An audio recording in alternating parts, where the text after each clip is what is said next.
72 hours ago, the European Space Agency released what they called the closest view yet of 3I-ATLAS, the interstellar object that's been captivating and terrifying the world in equal measure. Billions of dollars in space technology, 7 Mars orbiters positioned for the shot of a lifetime, and what did we get? A fuzzy white dot that looks like someone sneezed on a camera lens. Within minutes, social media erupted. Not with wonder, but with rage.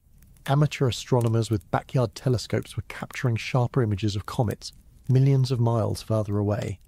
And yet NASA, with its Mars Reconnaissance Orbiter equipped with the most powerful camera ever sent to another planet, has gone completely silent. The government shutdown excuse? It's wearing thin. Especially when you realise that the Chinese and UAE orbiters are also mysteriously quiet. By the time you finish listening to this, 3I-ATLAS will be less than a week away from disappearing behind the sun, hidden from every telescope on Earth during what should be its most active moment. And if Harvard physicist Avi Loeb is right, what happens next could change everything we thought we knew about what's possible in our cosmic neighbourhood. If you're as fascinated by this mystery as I am, hit that like button and subscribe to stay updated as this story unfolds in real time. Tell me in the comments where you are listening from, what time it is there, and whether you think we're being told the complete truth about 3I-ATLAS, and if you want to help our community grow, share this on X, Facebook, Reddit, or your favourite messenger. Thank you for always having our back. Chapter 1. The Photo Drop That Broke the Internet. October 7th and 8th, 2025 will be remembered as the moment the space community collectively lost its patience. For months we'd been building toward this. 3I-ATLAS, only the third confirmed interstellar object ever detected passing through our solar system, was making its closest approach to Mars. 7 different spacecraft from 4 space agencies were positioned to capture unprecedented images. The hype was real. Scientists promised us clarity, answers, maybe even proof of what this thing actually is. And then, the images dropped.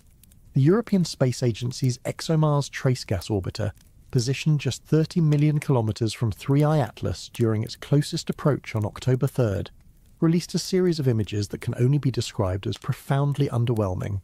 A fuzzy white dot, moving slowly across a starfield. No detail, no structure, nothing that would help us understand whether we're looking at a natural comet or something far stranger. The backlash was immediate and savage. Astronomy Vibes, a popular space commentary account on X, posted a side-by-side comparison that went viral within hours. On one side, a crisp, detailed image of Comet Lemon captured by an amateur astrophotographer with a simple mirrorless camera. On the other side, the ESA's image of 3I-ATLAS.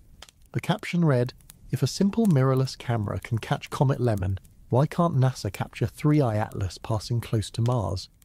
The post currently has over 40,000 reposts and counting, but it was the follow-up that really struck a nerve. Billions in funding, and this is the best photo they've got. Looks more like a weather balloon in a foggy backyard.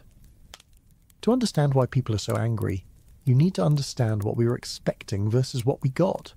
The Cassis camera aboard the ExoMars Trace Gas Orbiter has an angular resolution of 11.36 microradians per pixel.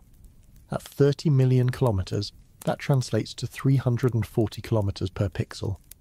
For context, the estimated nucleus of 3I-ATLAS is somewhere between 5 and 46 kilometres across. That means the entire solid core of this object would occupy, at best, a fraction of a single pixel in these images. But here's where it gets interesting. The ESA knew this going in. They knew their cameras were designed to photograph the bright Martian surface from just a few hundred kilometres away, not faint objects tens of millions of kilometres distant. Nick Thomas, the principal investigator for the Cassis camera, admitted as much in the official statement. This was a very challenging observation for the instrument. The comet is around 10,000 to 100,000 times fainter than our usual target. So why release images they knew would be inadequate? Why build up expectations for months only to deliver something that provides zero new information? The official story is that they released what they had, that these represent the best possible images from the equipment available. But the timing feels deliberate, almost like a pressure release valve.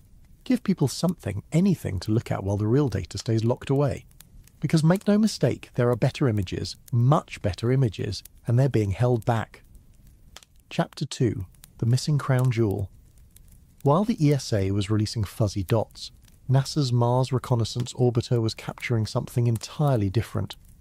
The HIRA-C camera, short for High Resolution Imaging Science Experiment, is the most powerful camera ever sent to another planet. Its resolution is so precise that from Mars orbit, it can distinguish objects the size of a kitchen table on the Martian surface. When 3I-ATLAS made its closest approach to Mars on October 3rd, HIRA-C had a resolution of approximately 30 kilometers per pixel at the distance of the object. That's more than 10 times better than what the ESA cameras achieved. If there's any structure, any unusual features, anything that doesn't fit the natural comet narrative, HiRISE would have seen it. Avi Loeb, the Harvard physicist who's been tracking 3I-ATLAS since its discovery, put it bluntly in his latest blog post. The brightest pixel in the HiRISE image will provide the best constraint yet on the area of 3I-ATLAS. We are all hoping that the HiRISE team will release their images as soon as possible. That was written on October 7th. It's now October 8th. Still nothing. The official explanation is the United States government shut down. Over 15,000 NASA employees, more than 80% of the agency's workforce, have been furloughed. The agency's website isn't being updated. Public communications have ceased. It's bureaucratic paralysis at the worst possible moment. But here's what doesn't add up. The ESA released their images. They're a European agency completely unaffected by American political dysfunction. China's Tianwen-1 orbiter was also positioned to observe 3I-ATLAS with its moderate resolution imaging camera. Also silent. The UAE's Hope orbiter, equipped with the Emirates Exploration Imager, had a clear shot as well. Nothing. Multiple space agencies, multiple sovereign governments, with completely separate bureaucracies and priorities, all simultaneously unable or unwilling to release their best data on the most scientifically significant object to visit our solar system in years. The pattern is hard to ignore. Social media is ablaze with speculation. Some say coordination. Others say something was seen that requires careful review before public release. The more conspiracy-minded suggest the images show something so anomalous that releasing them without proper context would trigger mass panic. That last theory sounds absurd until you remember what's been happening over the past week with amateur observations. Because while the professional space agencies have been cagey with their data, backyard astronomers have been capturing images that raise more questions than they answer. Chapter 3. When amateurs see what professionals won't show. On October 3rd, the exact day 3I-ATLAS made its closest approach to Mars, a Portuguese amateur astronomer operating under the username Dobsonian Power uploaded an image that immediately went viral. Using nothing more than a solar telescope from his backyard and some aggressive digital enhancement, he captured what appears to be an angular structure within 3I-ATLAS. Dark geometric shapes, protrusions that don't match the typical diffuse glow of a comet's coma. The caption he added was simple but loaded with implication. What on earth is it? Within 6 hours, the image had been shared across every major astronomy forum, subreddit, and social media platform. The reaction split into two camps almost instantly. One group saw clear evidence of artificial structures, proof that 3I-ATLAS is not what mainstream science claims it to be. The other group dismissed it as classic pareidolia, the human tendency to see patterns where none exist, amplified by processing artifacts from inappropriate equipment. The debunkers had solid technical arguments.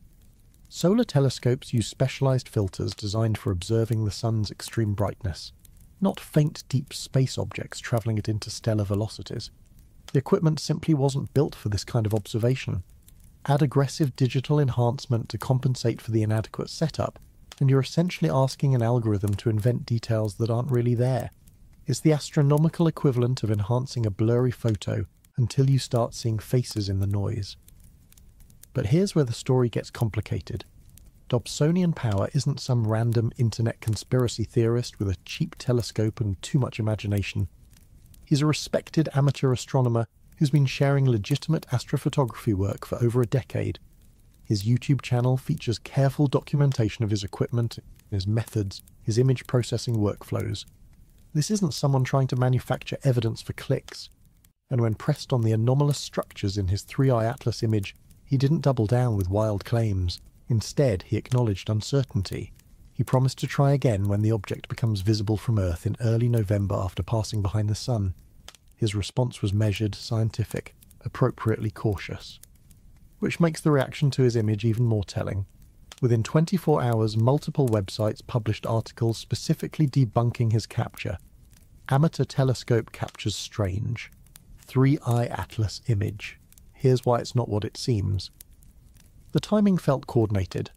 The tone felt defensive, as if someone needed to quickly establish the narrative that nothing unusual had been photographed, that any apparent anomalies were merely technical artifacts, before the image could gain too much traction. And then the enhancement wars began. Users across Reddit, Twitter, and various conspiracy forums started downloading the original ESA images and running them through their own processing algorithms. Some used standard astronomical image stacking techniques. Others employed AI upscaling tools designed for enhancing low-resolution photos. A few went full chaos mode with machine learning models trained to reconstruct fine details from limited data. The results varied wildly. Some showed nothing but slightly sharper versions of the same fuzzy dot. Others revealed what appeared to be distinct geometric patterns, edges, structures that seemed too regular to be natural ice and rock. The problem is that once you start aggressively processing an image, especially with AI tools, you're no longer looking at what's actually there. You're looking at what an algorithm thinks should be there based on its training data. If you train an AI on thousands of images of spacecraft and then ask it to enhance a blurry dot, it might very well invent spacecraft-like details because that's what it's learned to recognize. It's a scientific dead end wrapped in the illusion of clarity. But the proliferation of these enhanced images had an unintended effect. They muddied the waters so thoroughly that distinguishing between legitimate amateur observations and outright fabrications became nearly impossible. Within 48 hours of the ESA photo release, there were dozens of supposedly enhanced versions circulating online. Some showed metallic surfaces, others depicted what looked like solar panels or antenna arrays. A few even included running lights and visible thrusters. Most were obviously fake, digital art created by people with too much time and too much Photoshop skill. But mixed in with the noise were a handful of images that felt different, more subtle, less sensational. Images that showed just enough unusual regularity to make you wonder whether something real was being obscured by the flood of obvious hoaxes. Chapter 4. The 4chan Leak That Won't Go Away. On October 4th, an anonymous user on 4chan's paranormal board posted what they claimed was insider information about 3I-ATLAS. The post was titled simply ESA Data Leak, and it began with a credential claim that was specific enough to sound legitimate but vague enough to maintain anonymity. I am a doctoral researcher working with the European Space Agency with continuous access to the combined observational data of 3I-ATLAS. Internet leaks are a dime a dozen. Most are easily dismissed as creative fiction or outright trolling, but this one was different. The level of technical detail was unsettling. The poster didn't make wild claims about alien invasions or secret military operations. Instead, they laid out a series of specific observational anomalies that, if true, would fundamentally challenge our understanding of what 3I-ATLAS actually is. The first anomaly: chemical impossibility. According to the post, spectroscopic analysis shows 3I-ATLAS is releasing approximately 100 kilograms of nickel gas per second, but with almost no iron emission. In normal stellar and planetary chemistry, nickel and iron are inseparable twins. They form together in supernova explosions, they travel together through interstellar space, and they appear together in comets and asteroids. Finding abundant nickel with virtually no iron is like finding smoke without fire. It violates basic assumptions about how matter behaves in natural cosmic environments. The second anomaly: thermal contradiction. The object is releasing massive amounts of gas and dust, the characteristic signature of an active comet being heated by the sun. But infrared observations show it remains cold, far colder than it should be given its outgassing rate and proximity to solar radiation. The poster compared it to watching someone sweat profusely in a freezer. The physics don't match the observation. The third anomaly: trajectory precision. The post referenced what Avi Loeb has been saying publicly, that 3I-ATLAS arrived with an orbital inclination of just 4.89 degrees relative to Earth's ecliptic plane. But the 4chan poster added something Loeb didn't emphasize. The trajectory isn't just unusual, it's a perfect straight shot from the direction of the galactic core. No wobble, no deviation, no signs of gravitational perturbation from nearby stars during its millions or billions of years travelling through interstellar space, as if it was aimed. Then came the part that elevated this from interesting speculation to something darker. The poster claimed the object fits the profile of what they called a post-biological entity, not a natural comet, not a conventional spacecraft, something in between. They described it as having a 3-phase particle engine with an estimated power output of 75 megawatts, continuously transmitting an active signal and, in their words, probing our solar system. The post concluded with a theoretical framework. The poster suggested 3I-ATLAS might be a macroscopic quantum object, specifically something called a Q-ball. It's an exotic theoretical construct from particle physics, a type of non-topological soliton that could theoretically exist at scales far larger than subatomic particles. If stable, a Q-ball could have properties that seem impossible under normal physics. It could be incredibly dense while appearing diffuse. It could absorb and redistribute energy instantaneously across its entire structure, explaining the thermal contradictions. It could even explain the nickel without iron problem if the Q-ball's internal quantum state preferentially produces certain isotopes. Within 18 hours, the post had been screenshot and shared across Reddit, Twitter, and dedicated UFO research forums. The conspiracy subreddit thread discussing it accumulated over 2,000 comments before moderators locked it for violating rules against unverified claims. But locking the thread didn't stop the conversation. It just moved it to other platforms, fragmenting into dozens of parallel discussions, each pulling the original post in different directions. Some focused on the chemical anomalies, others zeroed in on the Q-ball hypothesis. A few started connecting it to earlier claims about 3I-ATLAS, potentially being the source of the 1977 WOW signal. Chapter 5. The 50,000-kilometre question. On October 4th, NASA's Perseverance rover, sitting in Jezero crater on the Martian surface, captured something in the night sky above. The image from its right navigation camera showed an elongated streak of light, roughly 4 times longer than it was wide. At first glance, it looked like a typical long exposure capture of a moving object. Comets and asteroids often appear smeared in images when the camera tracks stars instead of the object itself. Standard stuff. Except the math didn't work out that way. When people started calculating the apparent size of the streak based on Perseverance's known camera specifications and the distance to 3I-ATLAS at the time, they arrived at a disturbing number. 50,000 kilometers long. That's not a comet nucleus. That's not even a comet with a tail. That's something else entirely. For comparison, Earth's diameter is less than 13,000 kilometers. If this streak represented the actual physical size of 3I-ATLAS, we were looking at an object nearly 4 times wider than our entire planet. Social media exploded with speculation. Was 3I-ATLAS actually a massive cylindrical craft?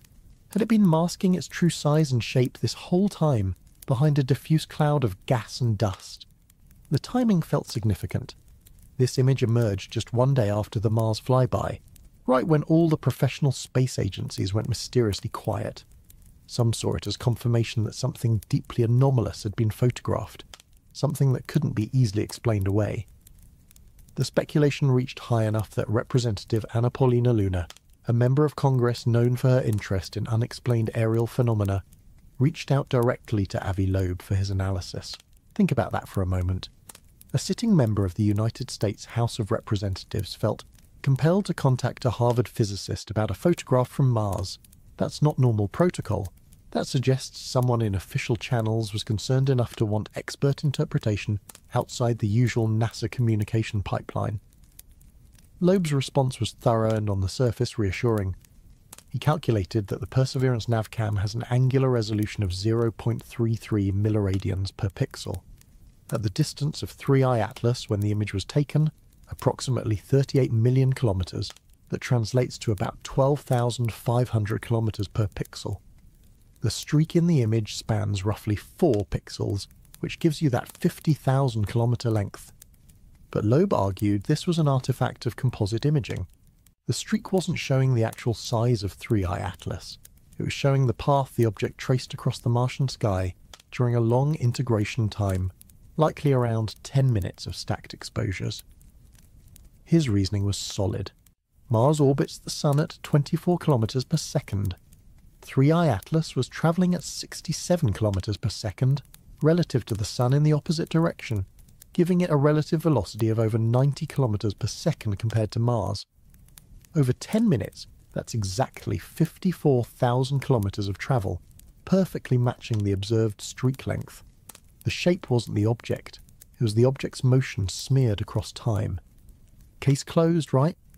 The cylinder theory debunked by basic physics and careful math, except Loeb included one sentence in his analysis that conspiracy theorists latched onto like a lifeline. He wrote, "If the navcam images represent single snapshots with an exposure time below 3.28 seconds, then the brightness and angular length of the observed source imply that it is not 3I-ATLAS. In that case, the source might be much closer to the camera, capable of being smeared into an elongated image with a smaller spatial size and a smaller speed. Wait, if these are single-frame captures, then what Perseverance photographed wasn't 3I-ATLAS at all. It was something else, something closer to Mars. That qualifier opened a door that no amount of subsequent clarification could fully close. Because NASA hasn't confirmed whether the image is a composite or a single frame, they haven't released the metadata. They haven't provided the exposure time or the number of stacked images. The government shutdown excuse applies here too. No staff to process requests, no one available to confirm basic technical details about how the image was captured. Chapter 6. 48 Years of Silence. August 15th, 1977.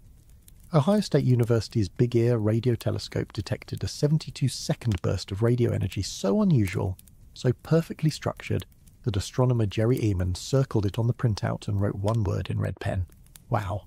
For nearly 5 decades, that signal has remained one of the greatest mysteries in the search for extraterrestrial intelligence. It came from the direction of Sagittarius, near the constellation's densest starfields. It was narrowband, focused at one specific frequency, and it has never repeated. Hundreds of follow-up observations, thousands of hours of listening time pointed at the same region of sky. Nothing. Just that one burst 48 years ago, and then eternal silence. Until Avi Loeb ran the numbers on 3I-ATLAS. He calculated where the object was on August 12th, 1977, just 3 days before the WOW signal was detected. The answer: approximately 600 astronomical units from Earth, roughly 600 times the distance between Earth and the Sun. But more importantly, he calculated what direction 3I-ATLAS was coming from at that time. Right ascension 19 hours 40 minutes, declination negative 19 degrees. The WOW signal came from right ascension 19 hours 25 minutes, declination negative 27 degrees. The two directions are separated by approximately 9 degrees. In the vastness of space, with random objects coming from literally any possible direction, the probability of this alignment is about 0.6%, not impossible, but deeply suspicious. Loeb didn't stop there. He asked the next logical question. If 3I-ATLAS sent the WOW signal from 600 astronomical units away, how powerful would the transmitter need to be? The math is straightforward. The detected intensity was between 54 and 212 Jansky across a 10 kHz bandwidth. At 600 AU distance, that corresponds to a transmitter output between 0.5 gigawatt and 2 gigawatts. For reference, a typical nuclear reactor on Earth produces about 1 gigawatt. So we're talking about nuclear power plant levels of energy focused into a narrow radio beam. Not impossible for an advanced civilization.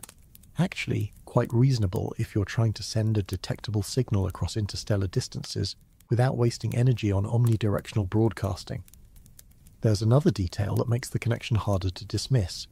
The WOW signal was observed at a frequency of 1420.4556 MHz, blue shifted by approximately 10 km per second toward Earth relative to the hydrogen line. That blue shift indicates the source was moving toward us. 3I-ATLAS is currently approaching the Sun at about 60 kilometers per second. Loeb suggests that if this object has maneuvering capability, it could have been moving slower in 1977, then accelerated after detecting habitable zone planets in our solar system. A reconnaissance pulse, a radar scan checking for signs of technological civilization before committing to a closer approach. Here's what makes this entire connection so frustrating. It would be trivially easy to check. Point a radio telescope at 3I-ATLAS, listen at the hydrogen line frequency. If it's transmitting, we'll know within hours. If it's silent, the WOW signal connection is probably coincidental. Simple test. Definitive answer. And yet, as Loeb noted in his latest blog post, not a single radio telescope has reported data on 3I-ATLAS. The Very Large Array hasn't looked. The Arecibo telescope is destroyed. The Green Bank telescope hasn't published observations. Even SETI, the organisation literally dedicated to finding extraterrestrial signals, hasn't publicly announced any monitoring efforts. The silence from the radio astronomy community is deafening. Chapter 7. The Path That Shouldn't Exist. Imagine throwing a dart at a globe from across a room while blindfolded. Now imagine that dart not only hits the globe but lands within a few degrees of the equator. That's roughly the statistical improbability we're dealing with when we look at how 3I-ATLAS entered our solar system. Objects coming from interstellar space can arrive from literally any direction. They should be randomly distributed across the celestial sphere, coming in at all possible angles, and yet 3I-ATLAS arrived with an orbital inclination of just 4.89 degrees relative to Earth's ecliptic plane, less than 5 degrees. That puts it in less than 1% of possible arrival angles. Avi Loeb has been hammering this point in every interview, every blog post, every public statement since July. The trajectory is anomalous, not just unusual, statistically profoundly unlikely for a random interstellar object. To understand why, you need to think about how objects move through the galaxy. Stars in the Milky Way disk orbit the galactic center with some average velocity, but they also have random motions up and down, side to side, like bees swarming around a hive. That randomness means objects ejected from other star systems should arrive at our solar system from all directions with roughly equal probability.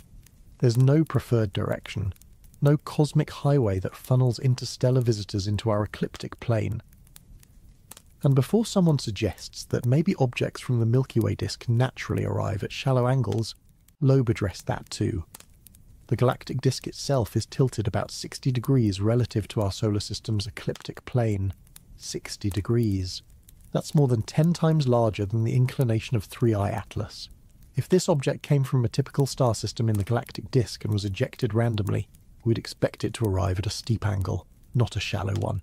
The alignment is backwards from what galactic geometry would predict.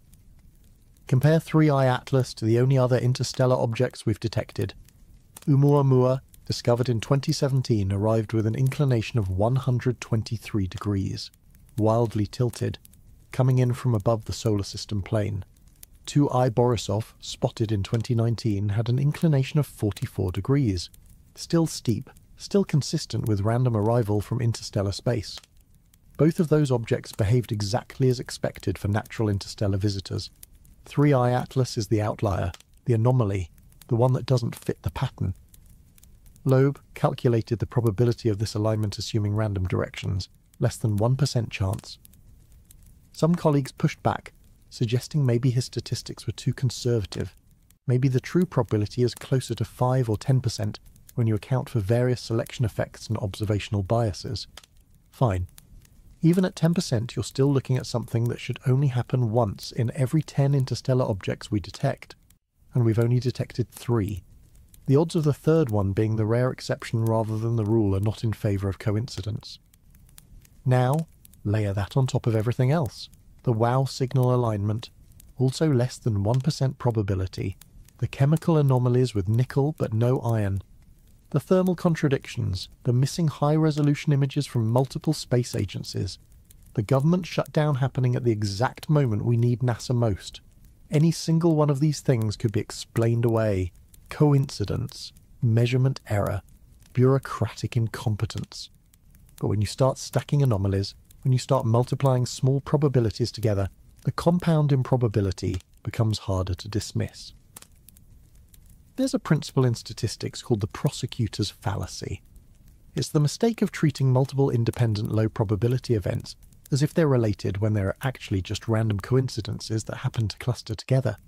If you flip a coin enough times, eventually you'll get 10 heads in a row. It doesn't mean the coin is rigged. It just means you flipped it enough times for unlikely sequences to occur.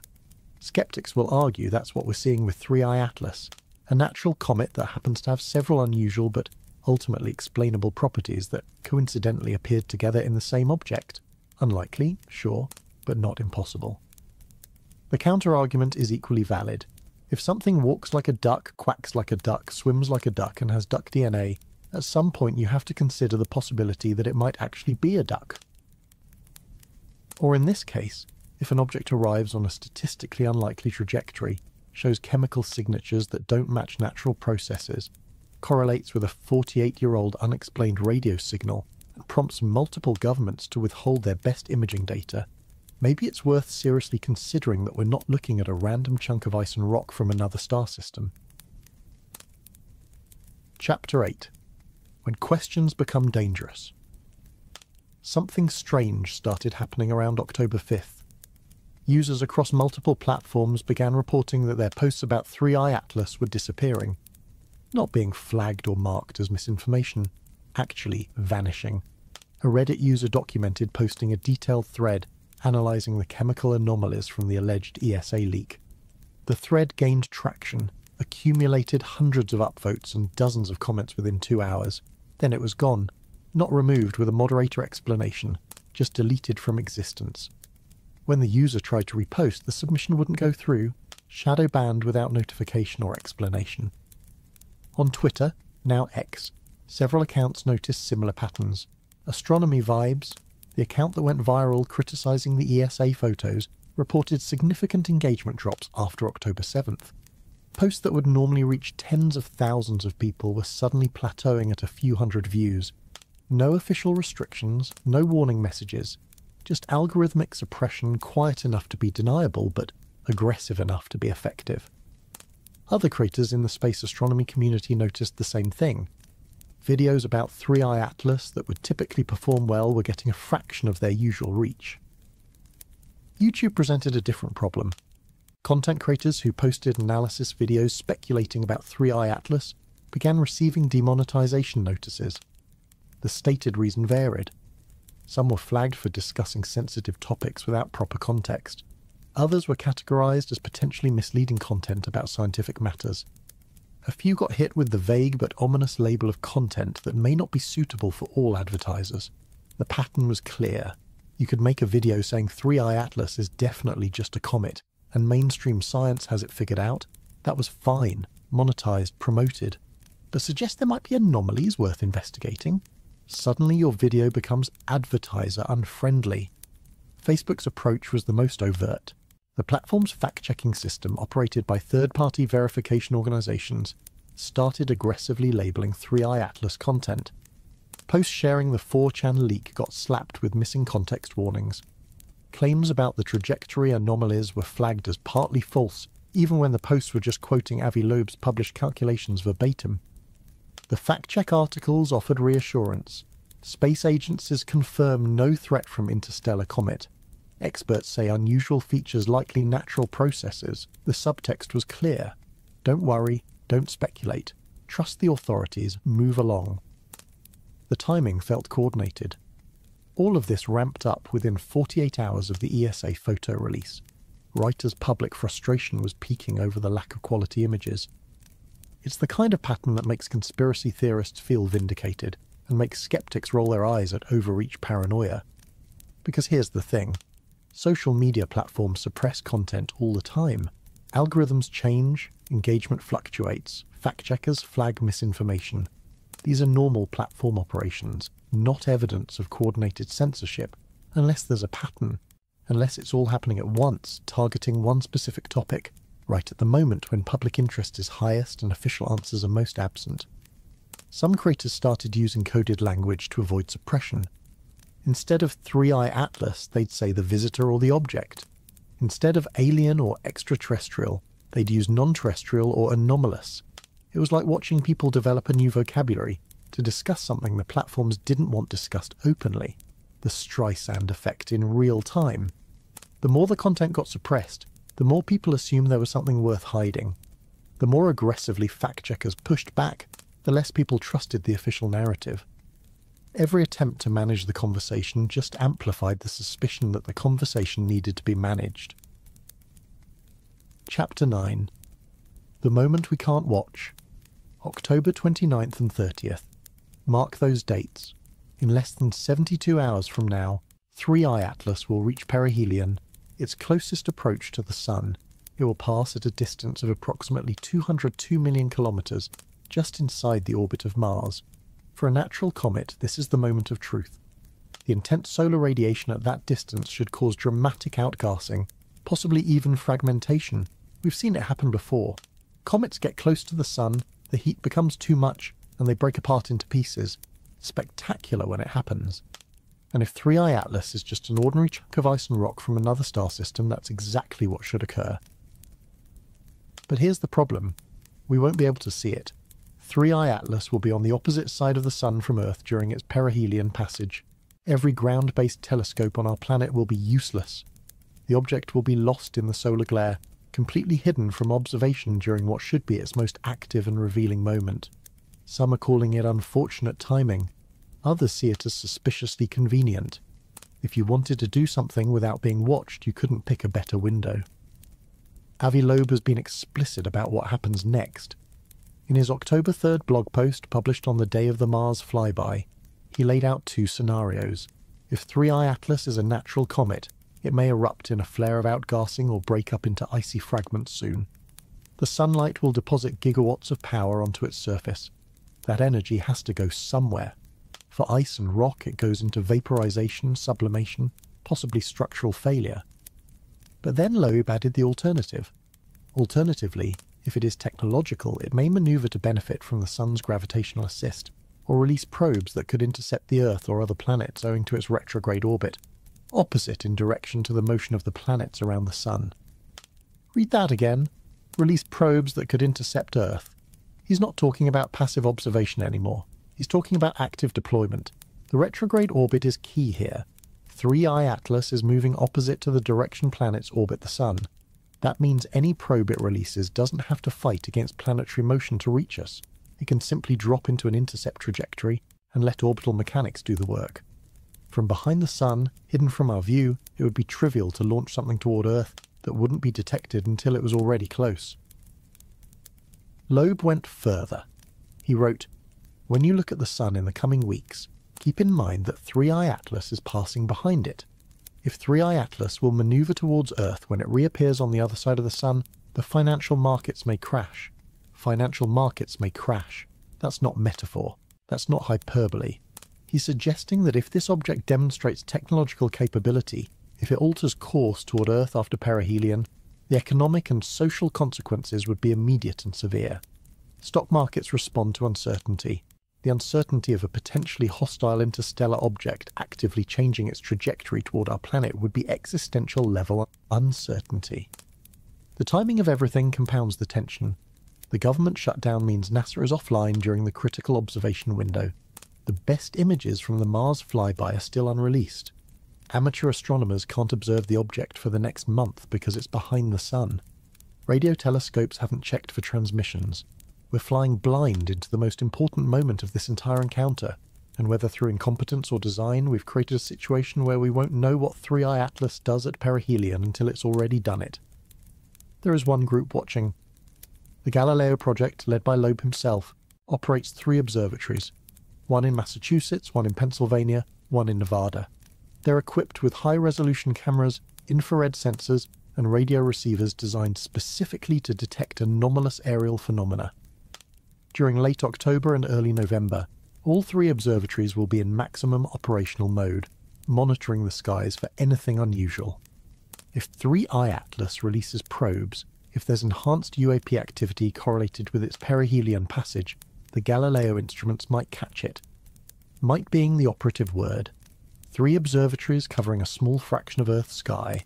If something comes and it avoids those specific observation zones, we'll miss it entirely.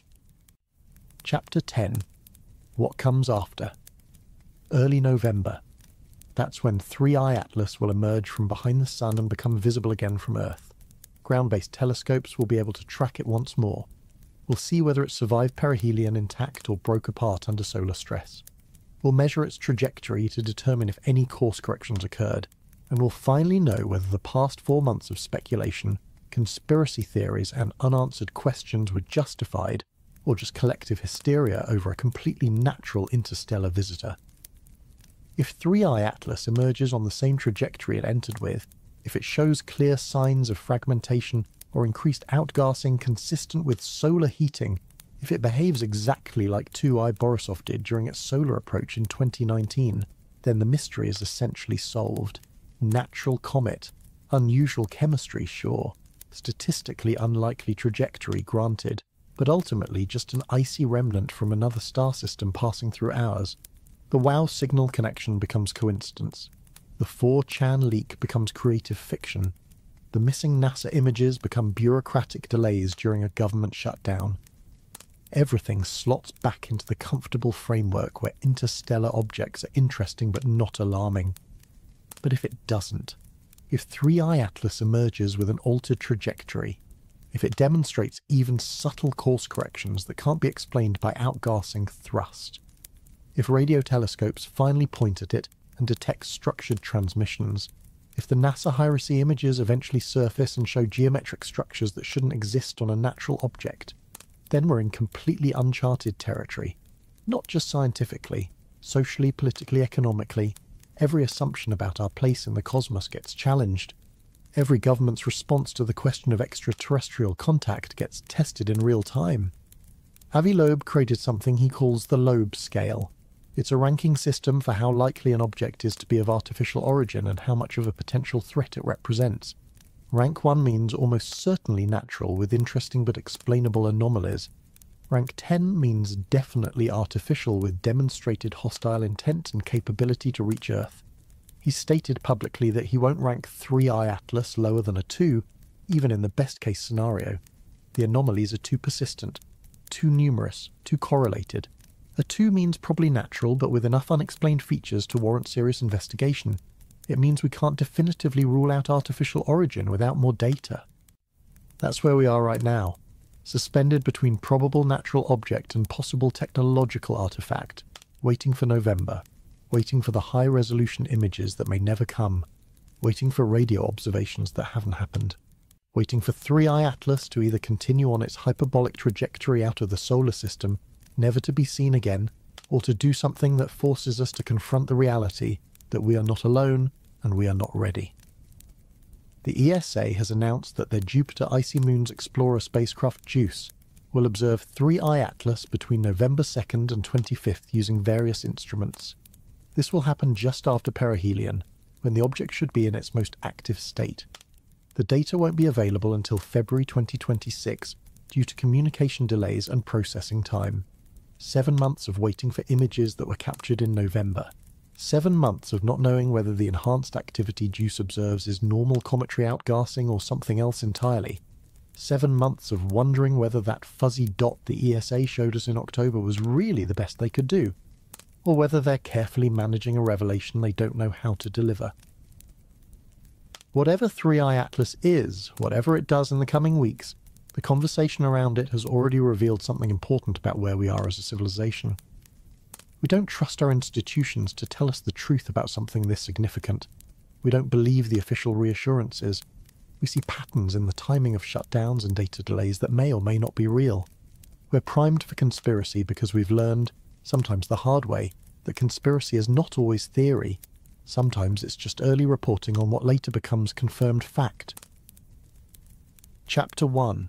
The Invisible Visitor. On the first day of October 2025, something the size of a giraffe passed between Earth and our satellites. It came closer to our planet than the International Space Station orbits. We had no idea it was coming. By the time astronomers spotted it, asteroid 2025 TF had already gone, slipping back into the darkness of space like a shadow that forgot to announce itself. Think about that for a moment. We live in an age where we can photograph distant galaxies forming billions of years ago, yet a rock close enough to practically scratch our atmosphere went completely unnoticed until it was already in our rearview mirror. If you find that as unsettling and fascinating as I do, consider liking and subscribing to stay updated on these cosmic close calls and the mysteries unfolding above us. Tell me in the comments where you are listening from, what time it is there, and whether you think we should be more worried or more amazed by how much we still miss in the night sky. And if you want to help our community grow, share these videos on X, Facebook, Reddit, or your messenger. Thank you for always having our back. The asteroid measured somewhere between 1 and 3 meters wide, small enough that had it actually entered our atmosphere, it would have burned up as a brilliant fireball. Nothing that would threaten cities or civilizations. But here is what keeps astronomers awake at night. If we cannot reliably detect something this close, something travelling at speeds that would cross the distance from New York to Los Angeles in less than a minute, what else might we be missing? The European Space Agency and NASA track thousands of near-Earth objects, carefully cataloguing which ones pose the greatest risk of collision. To be classified as potentially hazardous, an asteroid must measure at least 140 meters in diameter and follow an orbit that brings it within 7.5 million kilometers of Earth, roughly 20 times the distance between us and the Moon. Asteroid 2025. TF falls far short of that size threshold, which partly explains why it evaded detection. Our telescopes and survey systems prioritise finding the big ones, the civilization enders, the objects that could create another extinction event if they struck at the wrong angle. But this tiny visitor reminds us that space is not empty. It churns with debris, ancient fragments from the formation of our solar system, pieces of shattered worlds that never quite became planets, remnants of collisions that happened when Earth itself was young. Most of this material stays far away, locked in stable orbits in the asteroid belt between Mars and Jupiter, or drifting in the distant Kuiper belt beyond Neptune. But gravitational interactions, the subtle tugs of Jupiter's immense mass, or the nudge from a passing comet, can shift these orbits, sending rocks on new trajectories that sometimes intersect with ours. What makes 2025 TF particularly interesting is not just that it came close, but that it came close during a month when the sky seems unusually busy with visitors. Chapter 2. The Brightening Wanderer. While one cosmic traveller slipped past us unannounced, another is making a much more theatrical entrance. Comet C 2025. A6, better known as Lemon after the observatory that discovered it, is brightening in our October skies. Astrophotographers around the world have been capturing increasingly dazzling images as this ball of ancient ice and dust makes its way toward a close approach with Earth. Unlike the stealth asteroid that surprised us, Lemon has been tracked carefully since its discovery, and right now it sits at the edge of naked-eye visibility. Over the next few weeks, if conditions are right and skies are dark enough, you might be able to step outside and see it yourself. A faint smudge of light with a ghostly tail stretching away from the sun. Comets are fundamentally different from asteroids. Where asteroids are rocky or metallic, solid chunks of material that formed in the warmer inner solar system, comets are icy bodies that originated in the cold outer reaches. They are sometimes called dirty snowballs, though that description sells them short. A comet nucleus contains frozen water, carbon dioxide, methane and ammonia, mixed with dust and organic compounds, the chemical building blocks of life. As a comet approaches the sun, solar radiation warms its surface, causing the ice to sublimate, turning directly from solid to gas without becoming liquid first. This creates the coma, a temporary atmosphere of gas and dust that can stretch for hundreds of thousands of kilometers. Solar wind and radiation pressure push this material away from the nucleus, forming the characteristic tail that always points away from the sun regardless of which direction the comet is travelling. Lemon is not the only comet gracing our skies this month. Another visitor, C 2025, R2 known as Swan, slides past Earth later in October at a distance of 0.26 astronomical units, close enough to put on a show for those with binoculars or small telescopes. Both comets currently shine at around magnitude 6, right at the threshold of human vision under perfect conditions. But comets are notoriously unpredictable. They can suddenly brighten if their rotation exposes fresh ice to sunlight, or if an outburst sends a plume of material into space. They can also fragment, breaking apart under the stress of solar heating or tidal forces, creating multiple nuclei that each develop their own coma and tail. What draws people to watch comets, beyond their beauty, is their connection to deep time. The ice in these objects formed billions of years ago in the outer solar system, preserved in a cosmic freezer far from the sun's warmth. When we see a comet, we are seeing material that existed before Earth had oceans, before the moon was fully formed, before life emerged in whatever warm tidal pool or deep sea vent first gave rise to self-replicating chemistry. Some scientists believe that comets delivered significant amounts of water to early Earth, raining down in a bombardment that helped fill our oceans. Others suggest that the organic molecules found in comets, including amino acids, the building blocks of proteins, may have seeded our planet with the raw materials needed for life to begin. This connection between ancient comets and the origin of life brings us to another discovery that has scientists reconsidering how common the ingredients for life might be across the universe. Chapter 3. A Nursery for Moons. 625 light-years from Earth, something remarkable is happening around a young planet. The James Webb Space Telescope has captured the first direct measurements of a moon-forming disk, a rotating ring of gas and dust surrounding an exoplanet called CT-CHB, and within that disk, Webb detected the chemical signatures that could give rise to moons. Hydrogen cyanide, acetylene, benzene, propane, ethane, carbon dioxide, all carbon-rich molecules swirling in a structure that looks hauntingly familiar to planetary scientists who study our own solar system's history. This matters because for decades we have theorized about how moons form, but we have never actually watched it happen. Jupiter's 4 largest moons, the Galilean satellites discovered by Galileo in 1610, orbit their planet in a flat plane, suggesting they condensed from a disk of material surrounding Jupiter billions of years ago, much like the planets formed from a disk around the young Sun. The 2 outermost of these moons, Ganymede and Callisto, are 50% water ice, though they likely have rocky cores of carbon or silicon beneath their frozen shells. Looking at their orbits and compositions, scientists have long suspected that a circumplanetary disk once existed around Jupiter, and within that disk the raw materials for moon formation gathered and coalesced. Now, with CT-CHB, we can see a similar process unfolding in real time, though we have to remember that real time in astronomical terms is a bit misleading. The light we detect from this system left 625 years ago, when Earth was in the midst of the Renaissance, and no one had yet conceived of planets beyond our own solar system. But from our perspective, we are witnessing moon formation as it happens, and the details are fascinating. The planet itself orbits a star that is only 2 million years old, still accreting material from its own circumstellar disk. This means we are seeing a system in its infancy, a planetary nursery where multiple generations of structure formation occur simultaneously. What surprised researchers most was the stark chemical difference between the planet's moon-forming disk and the star's planet-forming disk. The circumplanetary disk around CT-CHB is rich in carbon-bearing molecules, but shows no signs of water. Meanwhile, the circumstellar disk around the star contains water, but lacks the carbon chemistry seen in the planet's disk.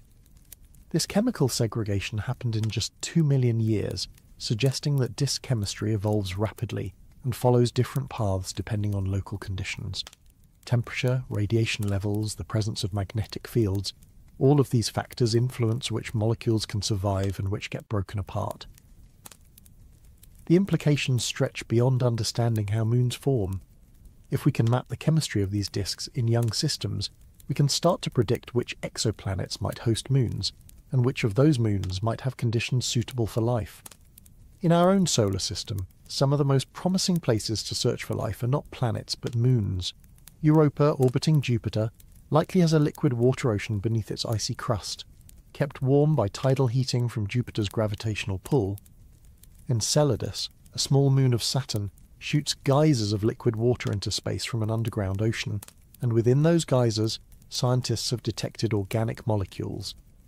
If moons around other stars form with similar characteristics, then the number of potentially habitable worlds in the galaxy multiplies dramatically. We would need to look not just at planets in the habitable zone around their stars, but at moons around giant planets anywhere in a system. This expanding view of where life might arise connects to technologies we are developing here on Earth. Technologies that might one day help us reach these distant worlds, or at least understand them better. Chapter 4. The Quantum Leap. The United Nations has designated 2025 as the International Year of Quantum Science and Technology, marking 100 years since the initial development of quantum mechanics.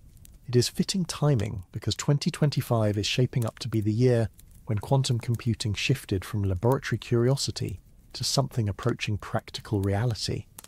In November of 2024, Microsoft and Atom Computing announced they had successfully created and entangled 24 logical qubits, a technical achievement that represents a major step toward building quantum computers that can actually solve useful problems. To understand why this matters, we need to talk about what makes quantum computers different from the device you're using to listen to this right now.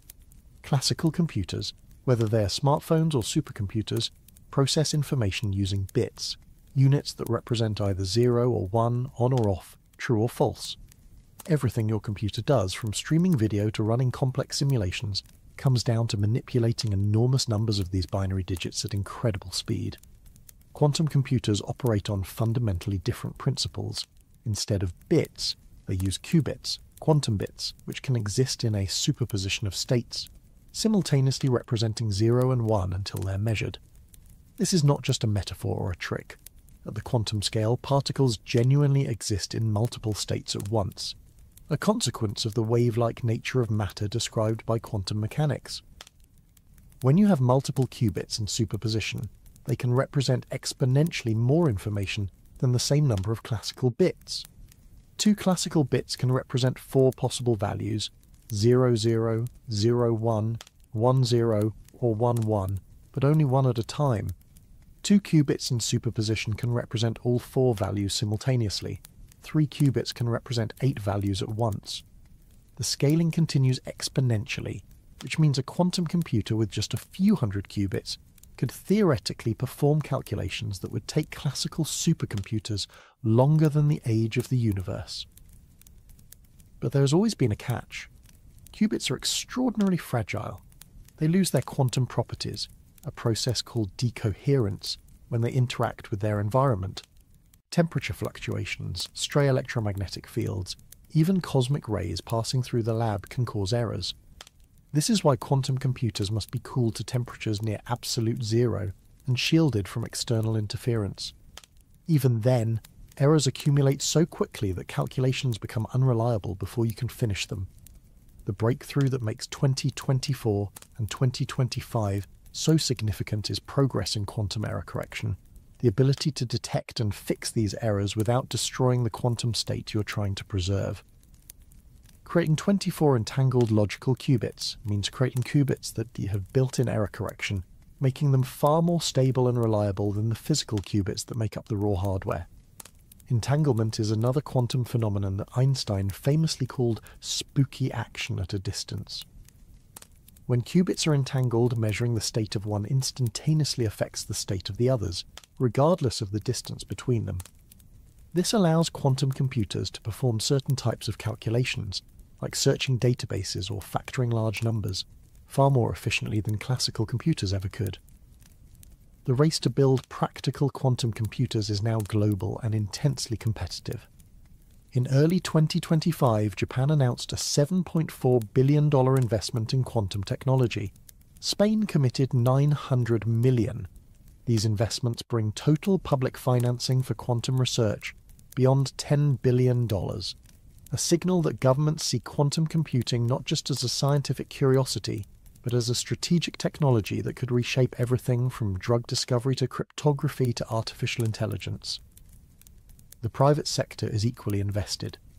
Companies like Google, IBM, and Amazon continue to push the boundaries of what is possible.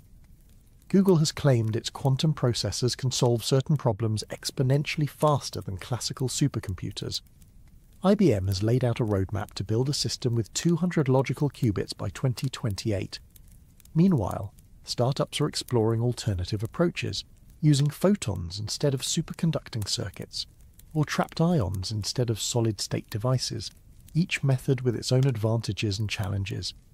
But beyond the engineering achievements, there is something almost philosophical about quantum computing that captures the imagination. These machines operate according to principles that defy our everyday intuition about how reality works, and yet those principles appear to be fundamental to the universe itself. The same quantum mechanics that makes qubits possible also governs the behavior of atoms, the structure of molecules, the emission of light from stars. In a sense, quantum computers are allowing us to harness the native language of the universe to solve problems that would otherwise remain intractable. One of those problems is understanding and controlling the process of nuclear fusion, which brings us to another set of breakthroughs that happened in the same time frame. Chapter 5: Capturing the Stars.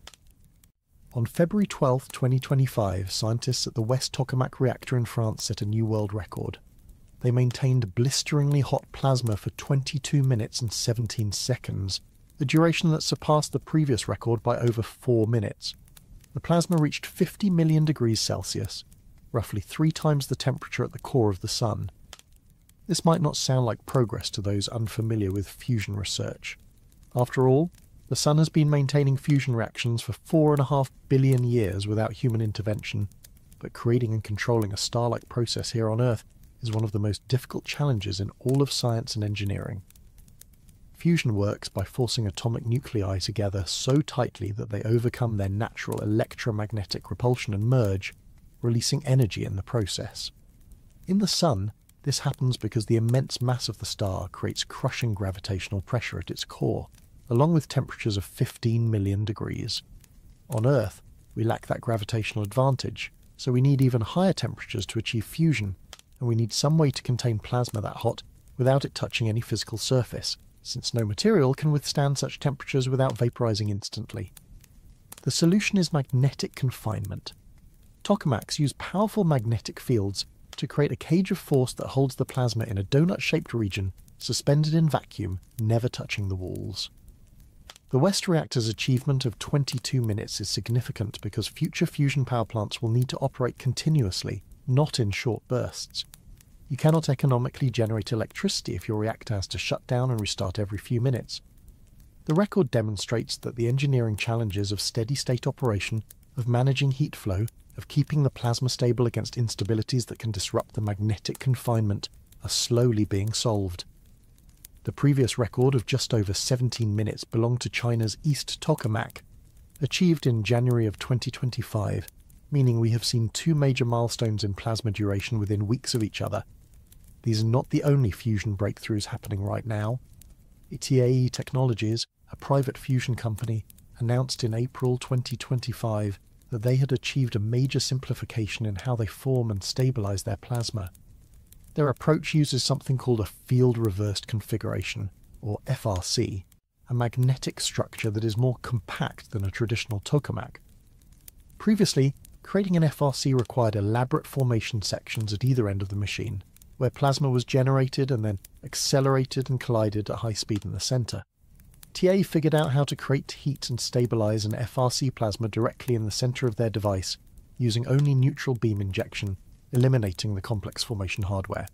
This reduces cost, increases efficiency, and brings them closer to demonstrating net energy gain before the end of the decade. Meanwhile, the private fusion sector as a whole is expanding rapidly. Commonwealth Fusion Systems is building a pilot plant called Spark outside Boston, scheduled to come online in 2027. Helion has completed initial tests on their latest machine, designed to achieve break-even using a different magnetic confinement scheme. General Fusion, based in Canada, is building a demonstration system that uses a completely different approach, mechanically compressing plasma rather than relying purely on magnetic fields. The diversity of approaches reflects both the difficulty of the problem and the recognition that there may be multiple paths to successful fusion energy. In December of 2022, scientists at the National Ignition Facility achieved fusion ignition for the first time, a reaction that produced more energy than the lasers delivered to ignite it.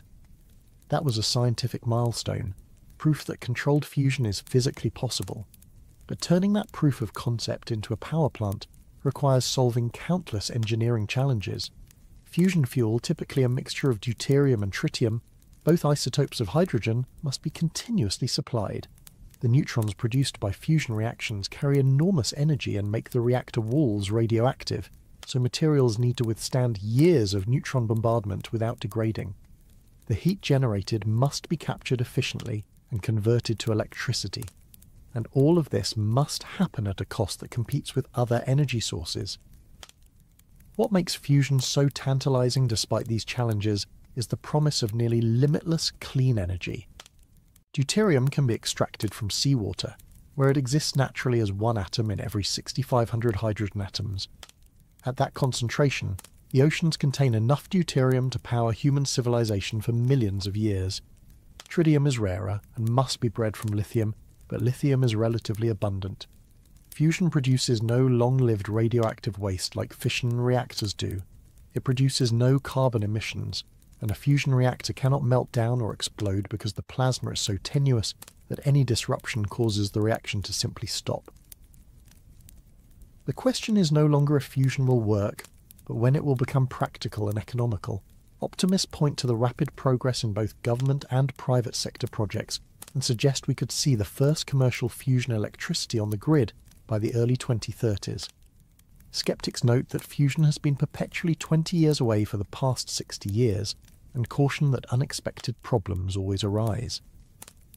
But the momentum in 2025 feels different, driven by a combination of technological breakthroughs, massive investment, and the urgent need for clean energy sources to address climate change.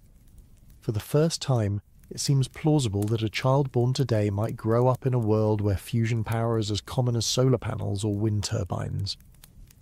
And perhaps that child's generation will use fusion-powered spacecraft to explore the solar system, following the trails of those ancient comets and asteroids, and investigating the planets and moons we've only glimpsed from afar. One of those moons, Mars, continues to surprise us with hints that it once might have hosted life. Chapter 6. Leopard Spots on Mars. In July of 2024, NASA's Perseverance rover drilled a core sample from a rock nicknamed Chayeva Falls in Mars' Jezero crater. The rock showed features that mission scientists described as the most puzzling, complex, and potentially important they had encountered. After a year of rigorous peer review, the findings were published in the journal Nature in September of 2025, and they represent the strongest evidence yet that Mars might have once been home to microbial life. The key word there is might, because one of the hardest lessons in astrobiology is that nothing is ever as simple as it first appears. Chayeva Falls sits in an ancient riverbed within a region Perseverance has been exploring called Bright Angel. Billions of years ago, water flowed through this area, carving channels as it rushed into Jezero crater, which at the time was a lake. The rock itself is sedimentary, made of clay and silt, exactly the kind of material that on Earth preserves fossils and chemical traces of ancient life. Perseverance's instruments detected organic carbon, sulfur, oxidized iron and phosphorus, a combination that on Earth often indicates biological activity.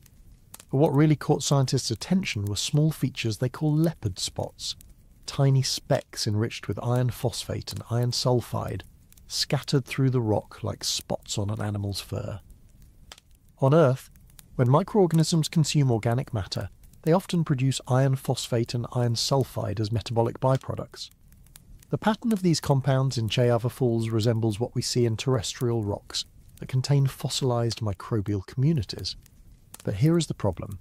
Chemistry can also create similar patterns without biology. Hydrothermal processes, volcanic activity impacts, all of these can generate iron-rich mineral deposits. The challenge is distinguishing between biological and non-biological origins, based solely on chemistry and texture, especially when you are doing it remotely with instruments on a rover millions of kilometers away. This ambiguity is why scientists use the term potential biosignature, rather than claiming they have found evidence of life. A potential biosignature is a substance or structure that could have a biological origin but requires more data or further study before any conclusion can be reached. It is a conservative approach, deliberately cautious, because the claim that we've found evidence of extraterrestrial life, even extinct microbial life, is extraordinary and requires extraordinary evidence. The scientific community learned this lesson from past controversies, like the announcement in 1996 that a Martian meteorite found in Antarctica contained possible fossils of bacteria, a claim that subsequent research could not definitively confirm or refute. What makes the Chiava Falls finding particularly intriguing is the age of the rocks. The Bright Angel Formation is relatively young in geological terms, younger than many of the ancient rocks Perseverance has studied. An earlier hypothesis assumed that signs of ancient life would be confined to the oldest rocks, formed when Mars had a thicker atmosphere and liquid water on its surface.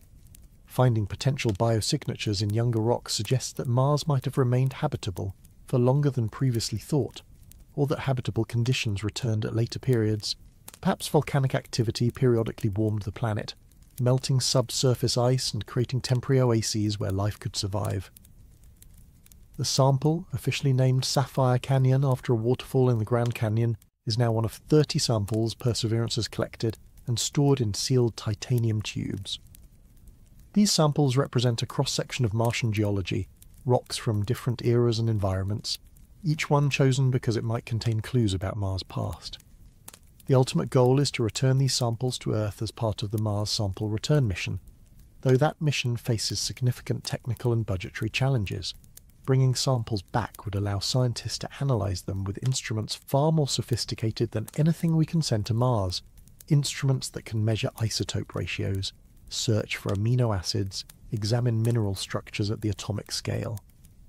Until then, the Sapphire Canyon sample sits in Perseverance's belly, a tiny piece of Mars containing what might be the most important discovery in the history of astrobiology, or might be nothing more than interesting geology.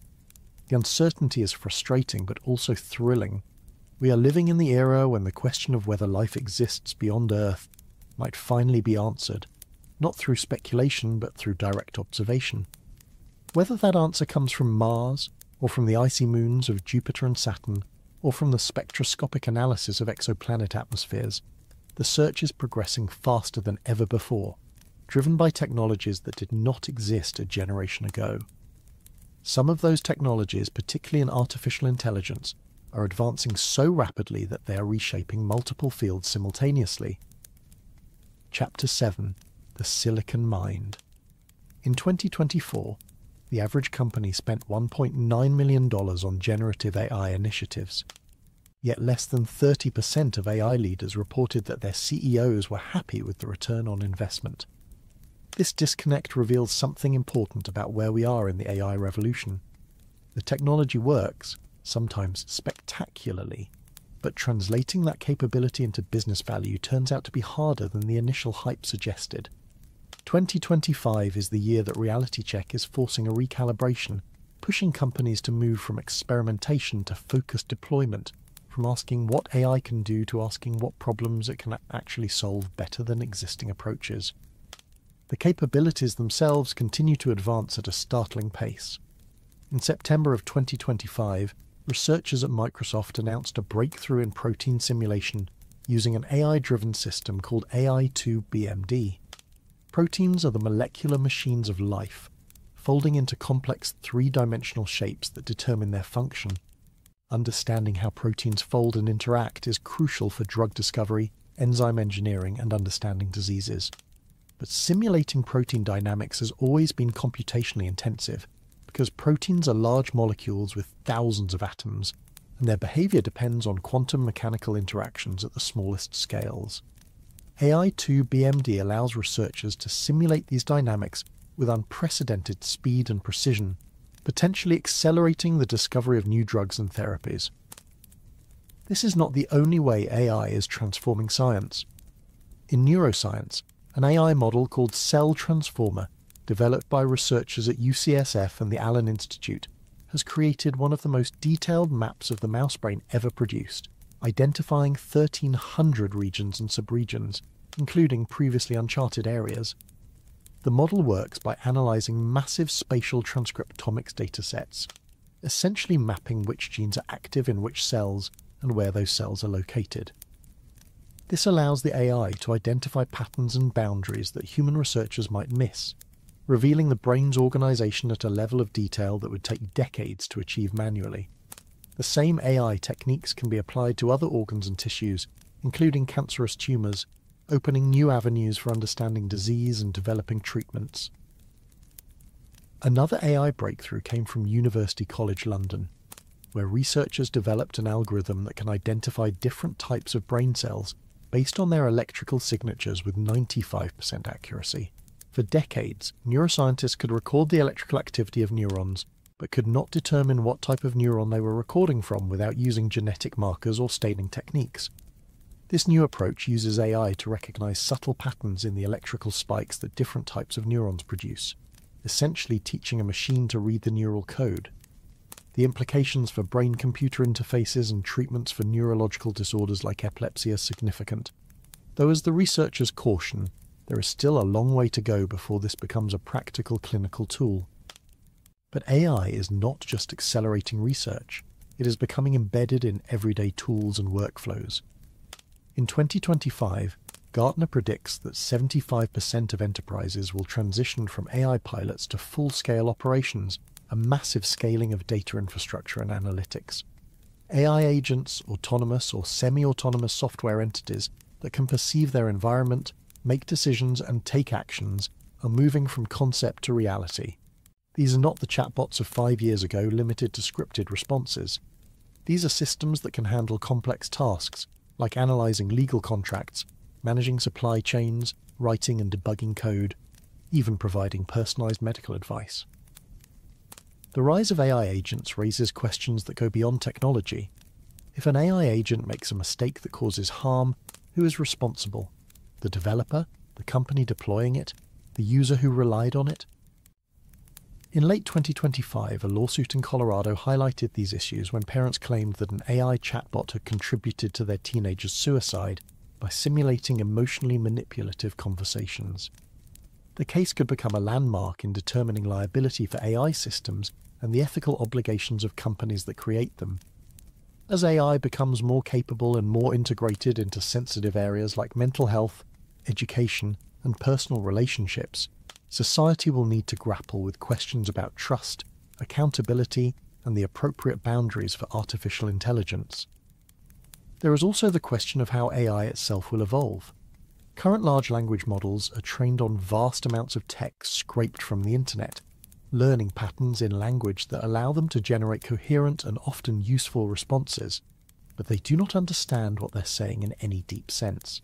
They lack common sense reasoning, they make factual errors, they can be tricked by adversarial inputs, and they sometimes produce outputs that seem confident but are completely wrong, a phenomenon called hallucination. The next generation of AI systems will need to address these limitations, incorporating better reasoning, the ability to verify their own outputs, and perhaps some form of understanding that goes beyond pattern matching. Some researchers believe the path forward lies in combining different types of AI, what is called composite AI. Instead of relying on a single large model, you build systems that integrate multiple specialized models, each good at a particular task, along with traditional software and databases. Others think the breakthrough will come from better training methods, or from integrating AI more closely with robotics, giving it a body and sensory feedback so it can learn about the physical world the way humans do. And there is growing interest in neuromorphic computing, building chips that mimic the structure of biological brains, potentially offering more efficient and capable AI than current approaches. Whatever direction AI takes, it is clear that we are still in the early stages of understanding what this technology can and cannot do, and what it means for society. The excitement is justified, the potential is real, but so are the challenges and risks. As we develop more powerful AI, we also need to develop the wisdom to use it responsibly. That same need for wisdom applies to another area where our fundamental understanding of reality might be shifting, the mysterious components that appear to make up most of the universe. Chapter 8. The Illusion of Darkness. For nearly a century, cosmologists have believed that the universe is mostly made of things we cannot see. Ordinary matter, the stuff of stars, planets, and people, accounts for only about 5% of the universe's total mass energy. Another 27% is dark matter, invisible but detectable through its gravitational effects on galaxies. The remaining 68% is dark energy, an even more mysterious force that appears to be accelerating the expansion of the universe. Together, dark matter and dark energy dominate the cosmic budget, shaping the structure and fate of everything that exists. But what if they do not exist at all? In October of 2025, a paper by Rajendra Gupta, an adjunct physics professor at the University of Ottawa, proposed a radical alternative. Instead of filling the universe with invisible particles and unexplained energies, Gupta suggests that the fundamental forces of nature, things like gravity, are slowly weakening as the universe ages. If this is true, then the phenomena we attribute to dark matter and dark energy might be illusions, artifacts of using constant laws of physics to describe the universe where those laws are gradually changing. The idea is both simple and profound. We assume that the strength of gravity today is the same as it was 1 billion years ago, and will be the same 1 billion years from now. But what if that assumption is wrong? What if gravitational attraction was slightly stronger in the past and will be slightly weaker in the future? Such a change could make distant galaxies rotate faster than we expect based on visible matter alone, mimicking the effect of dark matter. It could also make the universe's expansion appear to accelerate over time, mimicking dark energy. In this model, you do not need exotic invisible substances. You just need time-varying constants, a universe where the rules change gradually as space itself evolves. This is not the first time someone has proposed modifying our laws of physics to eliminate the need for dark matter and dark energy.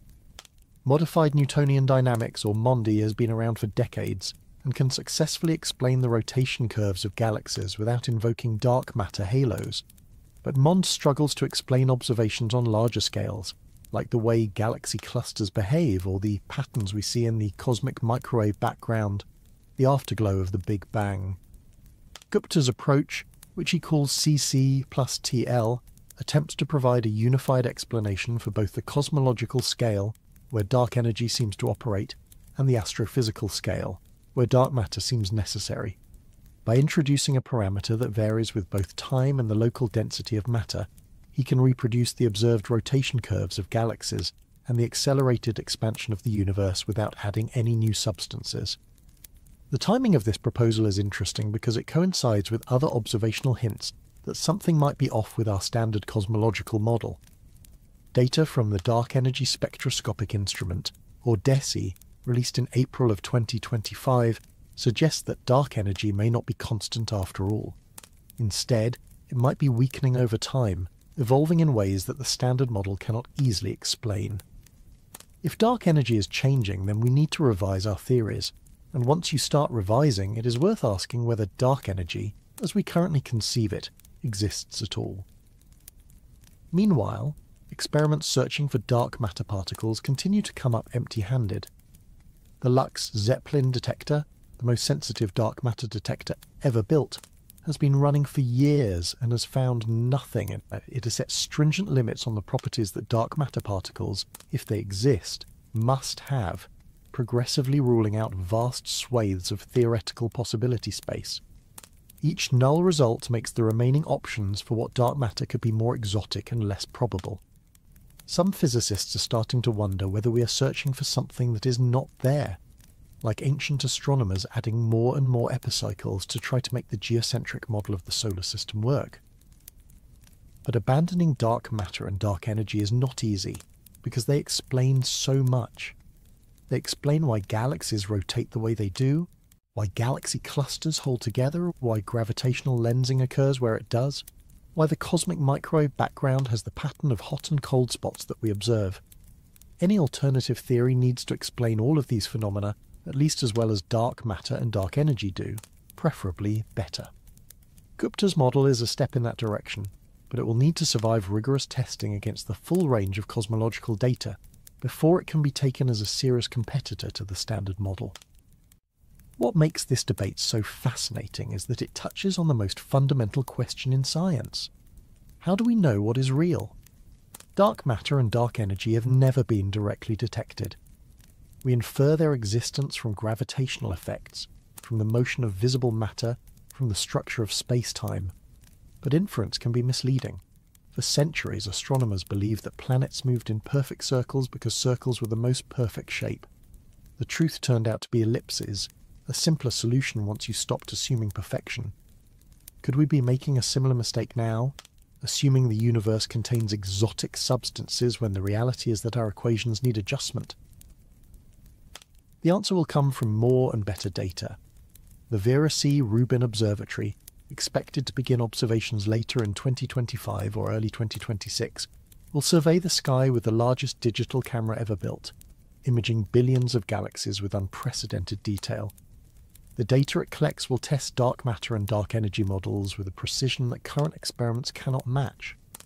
Similarly, the Nancy Grace Roman Space Telescope, scheduled to launch in 2027, will measure the universe's expansion rate and map the distribution of matter on cosmic scales.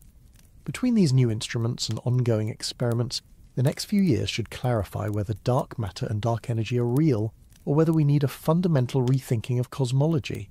Either way, the process reveals something beautiful about science. It is never finished. Every answer opens new questions. Every certainty eventually meets a challenge. And sometimes, the most revolutionary discoveries come not from finding something new, but from realizing that what we thought we knew was incomplete. Chapter 9. The Space Between. While scientists debate the nature of the cosmos and engineers build quantum computers and fusion reactors, another quieter revolution is happening in how we venture beyond Earth's atmosphere. On October 8, 2025, Blue Origin launched its 15th space tourism mission. The passengers aboard experienced a few minutes of weightlessness, saw the curve of the Earth against the black of space, and returned safely to the ground. For them, it was likely a transformative experience, the kind of perspective shift that astronauts call the overview effect. For the space industry, it was business as usual, another successful flight in what is becoming a routine commercial operation. This normalization of access to space feels significant when you step back and consider the broader picture. A generation ago, spaceflight was the exclusive domain of government agencies and professional astronauts, people who trained for years and underwent rigorous selection processes. Now, private companies are flying paying customers, and while the price tag remains prohibitively expensive for most people, costs are dropping as technology improves and competition increases. SpaceX has revolutionized launch with reusable rockets, dramatically reducing the cost of putting payloads into orbit. Blue Origin is working on its own reusable systems. Other companies are developing space planes, orbital hotels, lunar landers, and Mars mission concepts. The infrastructure being built today is not just for tourism, it is laying the groundwork for a future where humanity is a multiplanetary species. SpaceX's Starship, the largest and most powerful rocket ever built, is designed to carry cargo and eventually people to the Moon and Mars. NASA's Artemis program plans to return astronauts to the lunar surface, establishing a sustained presence that will test technologies needed for longer missions. China is building its own space station and has announced plans for a lunar base. India, Japan, and several European countries are developing their own spacefaring capabilities. All of this activity raises questions about what we will do once we get there. Space is not a forgiving environment. There is no air, no water, extreme temperature swings, radiation from the sun and cosmic rays. Building habitats that can sustain human life will require solving problems in life support, agriculture, manufacturing, and medicine. We will need to extract resources from asteroids, the Moon, or Mars itself, because launching everything from Earth is impractical for long-term settlement. We will need energy sources, likely solar power supplemented by small nuclear reactors, and we will need to address the psychological challenges of isolation, confinement, and distance from Earth. But perhaps the biggest question is why we should do this at all. The pragmatic answers include resource extraction, scientific discovery, and ensuring the long-term survival of humanity by spreading beyond a single planet vulnerable to asteroid impacts, supervolcanoes, or other existential threats. The more aspirational answers point to human curiosity and the drive to explore, the same impulse that sent our ancestors out of Africa to populate every continent, that pushed explorers across oceans, that drives scientists to peer ever deeper into the mysteries of nature. Space represents the ultimate frontier, not because it is empty, but because it is vast and largely unknown, full of possibilities we can barely imagine. And space exploration does not happen in isolation from the science and technology we have been discussing. Quantum computers might one day optimize spacecraft trajectories or enable new forms of communication across interplanetary distances. Fusion reactors could provide the power needed for fast propulsion systems that reduce travel time to Mars from months to weeks. AI will be essential for managing the complexity of life support systems, navigating autonomously, and analysing the massive amounts of data collected by sensors. The search for biosignatures on Mars or the moons of Jupiter informs how we think about where and how to look for life beyond Earth. Everything connects.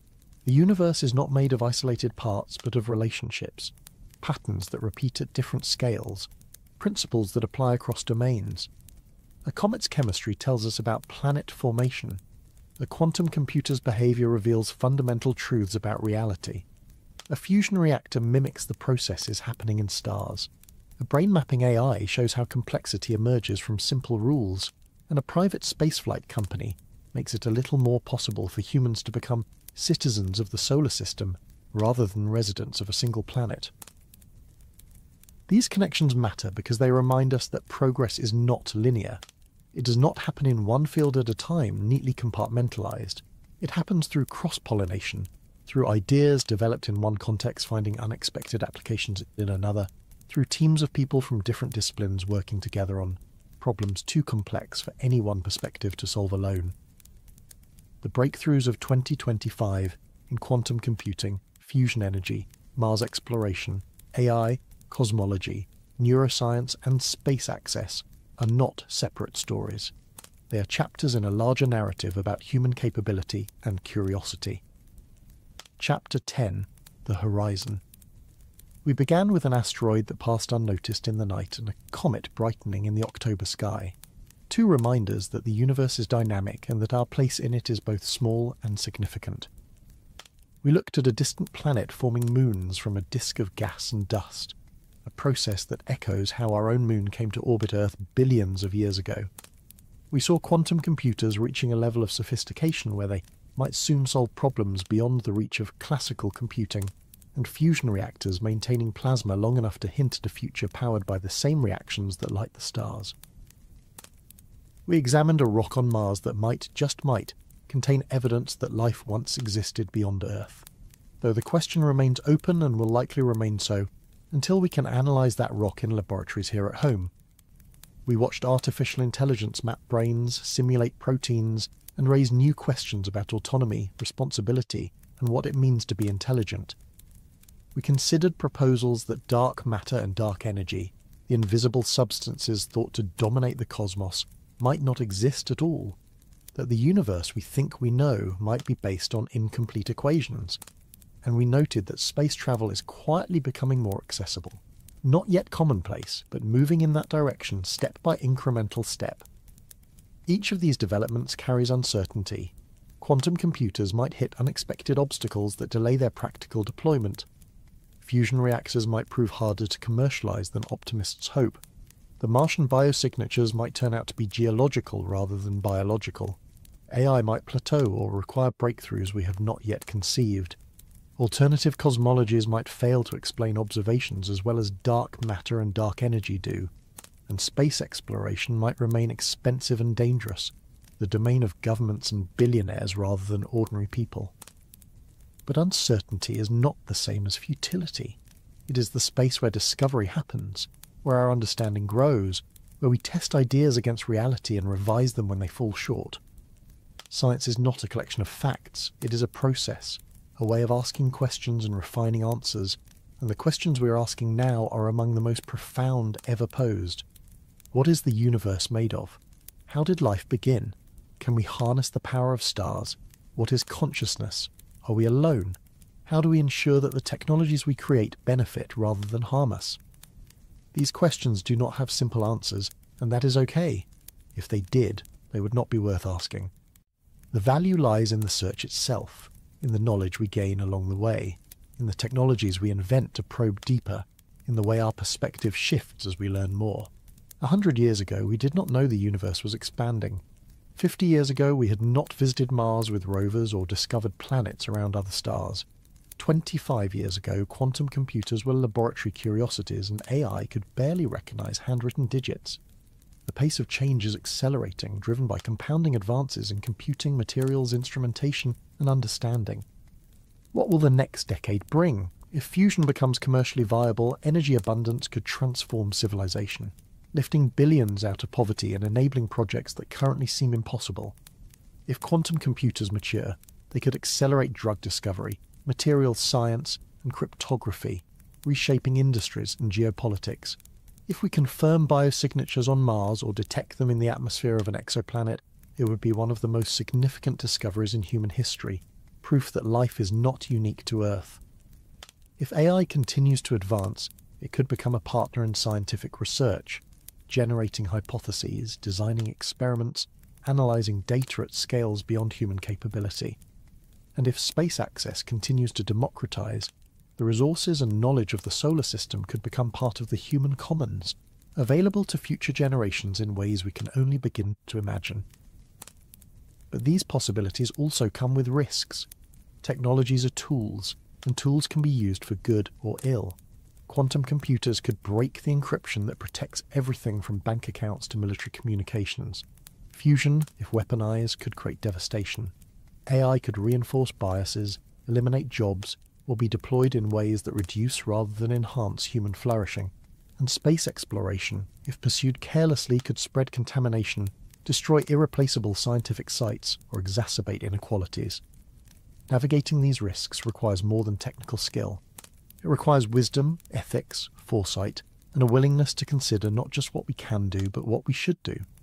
It requires diverse voices in decision-making, transparency about risks and uncertainties, and humility about the limits of our understanding.